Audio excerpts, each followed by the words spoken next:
ओम शांति।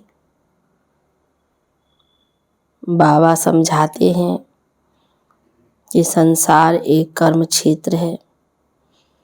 यहाँ पाठ बजाते हुए भी हमें अपना स्वधर्म याद होना चाहिए कि हम आत्मा हैं और आत्मा का स्वधर्म है शांति। तो बाबा कहते हैं शांति में रह कर के कर्म करना है तो हमारा कर्म श्रेष्ठ होगा, पवित्र होगा और गायन योग्य होगा। कर्म करते हुए परमात्मा की स्मृति से हर कार्य श्रेष्ठ होता है, प्रगति की तरफ जाता है। इसलिए अपनी स्मृति में रह कर के हर कर्म करें। तो आज इसी पर ही बाबा की समझानी है कि बार बार मैं कौन हूँ और कर्म क्षेत्र पर कैसे पाठ बजा रहा हूँ, यह स्मृति में रहना चाहिए। सुनते हैं बाप दादा के 9/12/2022 के साकार महावाक्यों में। बाबा बोले, मीठे बच्चे, तुम कर्म क्षेत्र पर आए हो पाठ बजाने, तुम्हें कर्म जरूर करने हैं। आत्मा का स्वधर्म शांति है, इसलिए शांति नहीं मांगनी है, स्वधर्म में टिकना है। प्रश्न में, बने बनाए ड्रामा को जानते हुए भी बाप तुम्हें कौन सी बात नहीं बतलाते, कारण क्या? उत्तर में, बाप जानते हैं कल क्या होने वाला है तो भी बताएंगे नहीं। ऐसे नहीं कल अर्थक्वेक होगी या आज ही बता दें। अगर बतला दे तो ड्रामा रियल ना रहे। तुम्हें सब कुछ साक्षी होकर देखना है। अगर पहले से ही पता हो तो उस समय तुम्हें बाप की याद भी भूल जाएगी। पिछाड़ी की सीन देखने के लिए तुम्हें महावीर बनना है, अचल अडोल रहना है। बाप की याद में शरीर छोड़े, इसके लिए परिपक्व अवस्था बनानी है। ओम शांति। ओम शांति का अर्थ बच्चों को समझाया है। मनुष्य कहते हैं मन की शांति चाहिए, वह कैसे मिले? तो इस पर शायद एक किताब छपी हुई है। बाप ने बच्चों को समझाया है। तुम भी कहते हो ओम शांति, अब इसका अर्थ क्या है? कोई तो ओम का अर्थ भगवान समझते हैं। बाप भी कहते हैं ओम शांति। ओम अर्थात अहम, मैं आत्मा। पीछे फिर कहते हैं मेरा शरीर। तो आत्मा खुद ही कहती है ओम शांति। मेरा स्वधर्म है ही शांत और रहने का स्थान भी निर्माण धाम, शांति धाम है। आत्मा खुद अपना परिचय देती है कि मैं शांत स्वरूप हूँ। फिर पूछने की दरकार ही नहीं रहती कि मन की शांति कैसे मिले। बाप भी कहते हैं ओम शांति, मैं भी परम आत्मा हूँ। तुम सब बच्चों का बाप हूँ, शांति धाम में रहने वाला हूँ।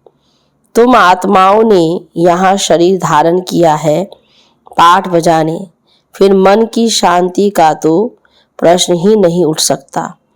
ओम का अर्थ भी कोई नहीं जानता, इसलिए धक्के खाते रहते हैं मन की शांति के लिए। आत्मा जब अशरीरी है तो है ही शांत। शरीर में आने से कर्म इंद्रियां जरूर काम करेगी, कर्म क्षेत्र पर जरूर काम करना पड़ता है। तो शांति पर कोई किताब बनाने की दरकार नहीं, यह तो सेकंड की बात है समझने की। आत्मा खुद ही कहती है ओम शांति, बाकी क्या चाहिए? कहाँ से शांति आएगी? आत्मा का देश शांति धाम है, अभी तो वहाँ जाकर बैठेंगे नहीं। बाबा कहते हम तो हैं ही शांति धाम के, लेकिन वहाँ जाकर तो कोई बैठना नहीं है, पाठ जरूर बजाना है। वैसे ही परमपिता परमात्मा से जीवन मुक्ति पाने के लिए कोई किताब आदि की दरकार नहीं, यह तो सेकंड की बात है। किताब भक्ति मार्ग में बनाते हैं, ना कि ज्ञान मार्ग में। फिर भी बाहर वालों को समझाने के लिए रियलिटी की जो समझानी है, सच्चे मन की शांति पर, सच्ची गीता पर लिखना पड़ता है। नहीं तो बुद्धि कहती है अपने को आत्मा निश्चय करो, सुखधाम और शांति धाम को याद करो तो अंतमति सो गति हो जाएगी। बाकी यहाँ थोड़ी ही मन की शांति हो सकती है। शांति धाम तो है निर्माण धाम, जहाँ बाप रहते हैं और हम आत्माएं भी रहती हैं। रुद्र माला भी कहते हैं तो रुद्र ज्ञान यज्ञ भी एक ही है। ज्ञान सागर बाप ही यह ज्ञान सुना सकते हैं। बाकी ज्ञान तो बहुत प्रकार का है। साइंस का भी ज्ञान, कारीगरी का भी ज्ञान होता है, परंतु वह व्यवहार की बातें। ज्ञान से मनुष्य बहुत अक्लमंद बनते हैं। अभी तुम बच्चों को सृष्टि के आदि मध्य अंत की नॉलेज मिली है। यह पाठशाला है, यहाँ पढ़ाया जाता है। बाप है ज्ञान का सागर, उनको सब नॉलेज है, सब वेद शास्त्र आदि को जानते हैं। रॉन्ग राइट, झूठ सच क्या है, बाबा जो है सब कुछ जानने वाला है। गलत और सही क्या है वह मैं समझाता हूँ। अब बताओ सच क्या है। सर्वव्यापी कहना यह सच है। मैं तो तुम्हारा बाप हूँ। सर्वव्यापी से तो कोई ज्ञान मिल न सके, पुरुषार्थ हो न सके। सर्वव्यापी होकर क्या करे, खुद मालिक है। भगवान तो कभी पतित होता नहीं, वह तो जब चाहे तो वापिस चला जाए। यहाँ तो पतित है, इसलिए वापिस कोई जा ना सके, है ना। बाबा कहते हैं, बाबा तो परम धाम से आ भी जाते हैं और फट से चले भी जाते हैं, क्योंकि बाबा तो पवित्रता का सागर है। पतित बनने में सारा ज्ञान उड़ जाता है, बुद्धि मलिन हो जाती है, योग नहीं लगता है, याद में विघ्न पड़ जाते हैं। इसलिए कोई भी पाप कर्म नहीं करना चाहिए, याद भी जरूर करना है। बाप के बगैर पुराने पाप कट नहीं सकते। ऐसे नहीं हरिद्वार में रहने से कोई पाप कट सकते हैं, नहीं, पाप तो करते रहते हैं। साधु संतों को अगर पता होता कि हमारा घर शांति धाम है तो वहाँ से होकर आते। बाबा तुमको सब साक्षात्कार कराते हैं, गोया तुम होकर आए हो। भक्ति मार्ग में भी साक्षात्कार होता है दिव्य दृष्टि से। तुम जब सतयुग में हो तो इन आँखों से लक्ष्मी नारायण को देखेंगे, वह भी तुमको देखेंगे। अभी साक्षात्कार में देखते हो। बाबा के पास दिव्य दृष्टि की चाबी है, वह और किसको मिल ना सके। बाबा ने समझाया है, ये चाबी मैं किसको भी नहीं देता हूँ। इनकी एवज में मैं फिर स्वर्ग की राजाई नहीं करता हूँ। तराजू इक्वल रखते हैं। तुम विश्व के मालिक बनते हो, मैं नहीं बनता हूँ। भक्ति मार्ग में जो साक्षात्कार करते हैं वह भी मूर्ति में थोड़ी ताकत है। बाबा कहते हैं, मैं मनोकामना पूर्ण करने के लिए साक्षात्कार कराता हूँ। गणेश, हनुमान आदि जिसकी पूजा करते हैं तो साक्षात्कार मैं कराता हूँ, परंतु वो लोग समझते हैं परमात्मा सब में है, इसलिए मुझे सर्वव्यापी कह दिया, उल्टा ज्ञान ले लिया। वास्तव में सब ब्रदर्स हैं, सब में आत्मा है। सब फादर तो हो न सके, सभी आत्माएं पुकारती हैं, हे गॉड फादर रहम करो, तो सब बच्चे हो गए। बच्चे बाप से वर्षा लेते हैं तो देह का अभिमान छोड़ना पड़े। बस मैं आत्मा बाप से वर्षा ले रही हूँ। आत्मा को मेल व फीमेल नहीं कहते। भल चोला फीमेल का है, परंतु ये कहना ठीक है कि वर्षा ले रहा हूँ। बाप से वर्षा लेने का सबको हक है। मैं क्रिश्चियन हूँ, मैं फलाना हूँ, यह सब शरीर के धर्म है। आत्मा एक ही है, शरीर बदलता है। तब कहते हैं ये मुसलमान है या हिंदू है। आत्मा का नाम नहीं बदलता, शरीर का बदलता है। बाप तो है ही पतित पावन, ज्ञान का सागर। बाप की महिमा अलग हो जाती है।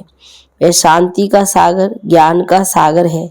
उनके साथ योग लगाने से हम शांति धाम में चले जाएंगे, सो भी अभी। ऐसा योग कभी कोई लगा नहीं सकते। तुम शांति धाम को जानते हो, बाकी याद शिव बाबा को करते हो। सन्यासी कहते हैं हम ब्रह्म ज्ञानी हैं, ब्रह्म से योग लगाते हैं, परंतु उनसे विकर्म विनाश तो नहीं हो सकते। वो योग ही रॉन्ग है। ब्रह्म अर्थात रहने का स्थान, ब्रह्म ज्ञानी अथवा तत्व ज्ञानी बात एक ही है। बाप कहते ये इन्हों का भ्रम है, पतित पावन ब्रह्म नहीं हो सकता। आत्माओं का बाप शिव है, उनको ही पतित पावन कहा जाता है। बाकी वापिस तो कोई जा नहीं सकते। सभी को सतो प्रधान से तमो प्रधान बनना ही है, जबकि पहला नंबर श्री नारायण ही बनता है तो और सभी भी जरूर तमो प्रधान बनेंगे, पुनर्जन्म लेते आएंगे। यह भी बुद्धि में रखा जाता है। तुम जानते हो हर एक धर्म वाले कितने जन्म लेते होंगे। देवताओं को कहेंगे पूरे 84 जन्म लेते हैं। औरों के जन्म एक्यूरेट नहीं बता सकते। कोई किताब करे तो निकाल सकते हैं, परंतु जरूरत नहीं है। हमारा अपने पुरुषार्थ से काम है और जास्ती बातों में नहीं जाना है। तुमको मुक्ति, जीवन मुक्ति चाहिए तो मनमना भव। मैं हूँ ही पतित पावन, आकर राजयोग सिखलाता हूँ। पतित पावन जरूर कलयुग अंत में आएगा, ना कि द्वापर में। सिर्फ शिवरात्रि लिखने से अर्थ नहीं निकलता है। त्रिमूर्ति शिवरात्रि लिखना चाहिए।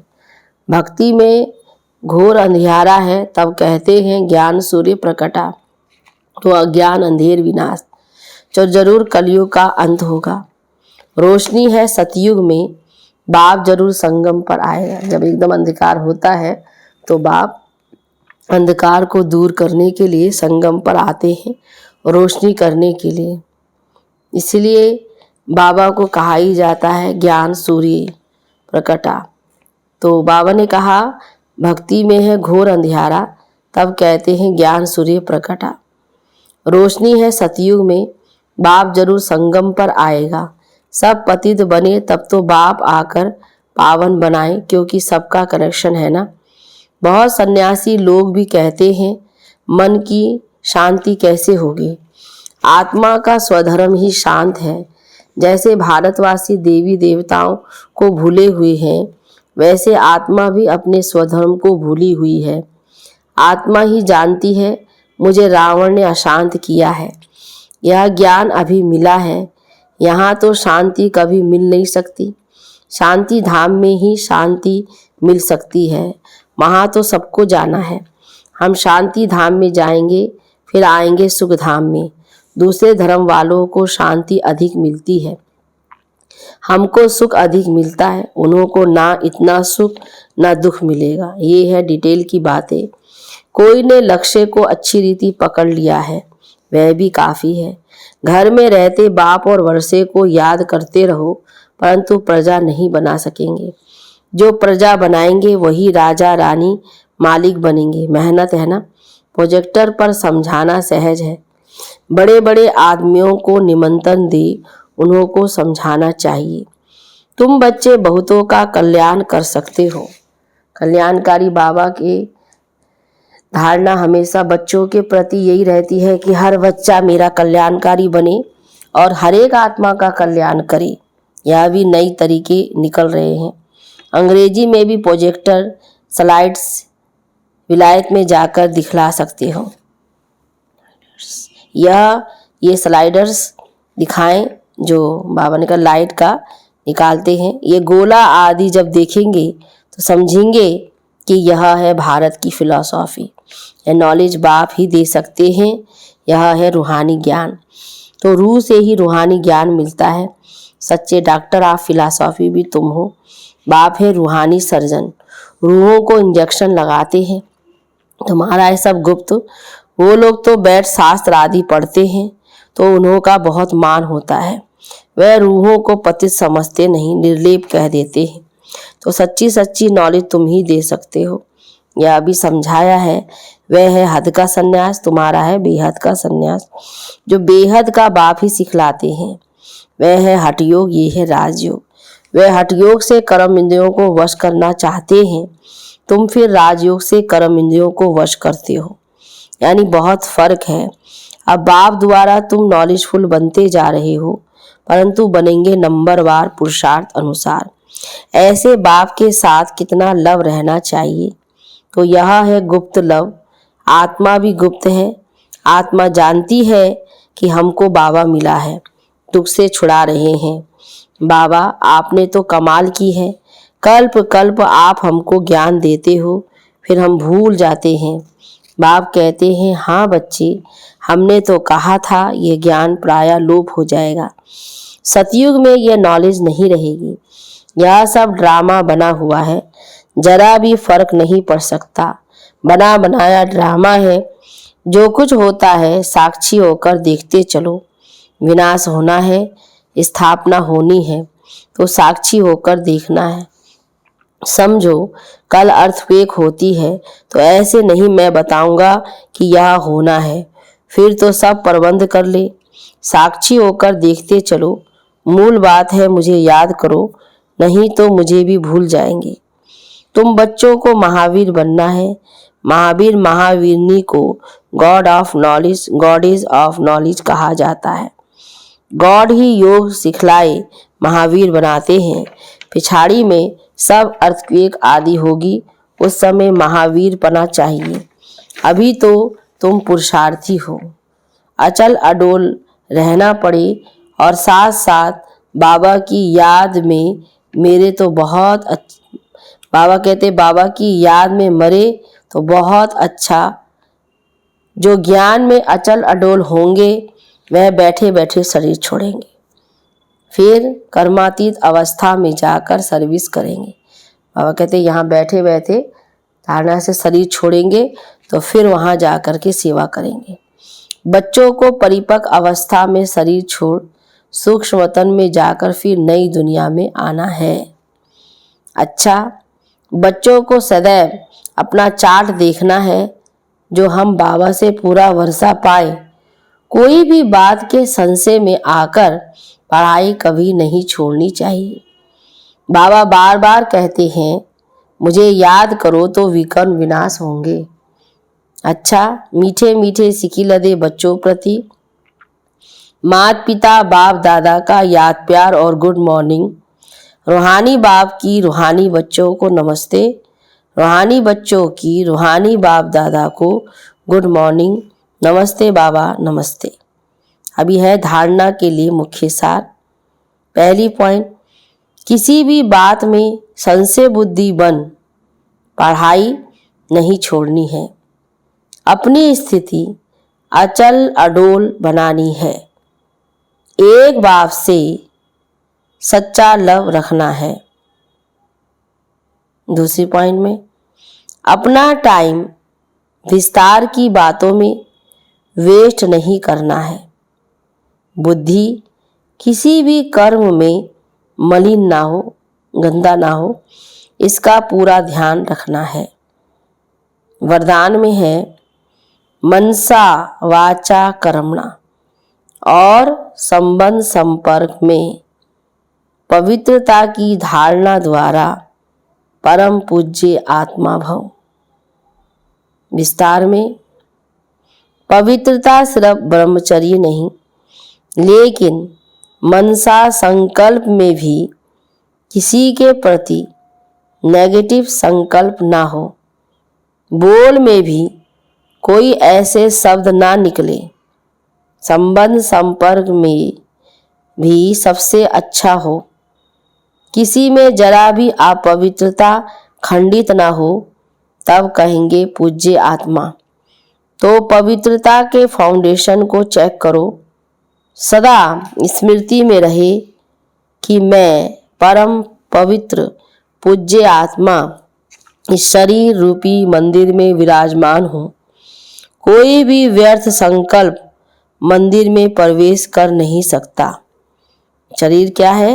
बाबा ने बताया मंदिर है और मैं आत्मा इसमें मूर्ति हूँ विराजमान देवता देवी। अच्छा, स्लोगन में है अपने भविष्य को स्पष्ट देखने व जानने के लिए संपूर्णता की स्थिति में स्थित रहो। अपने भविष्य को स्पष्ट देखने व जानने के लिए संपूर्णता की स्थिति में स्थित रहो। अच्छा, ओम शांति, ओम शांति, ओम शांति।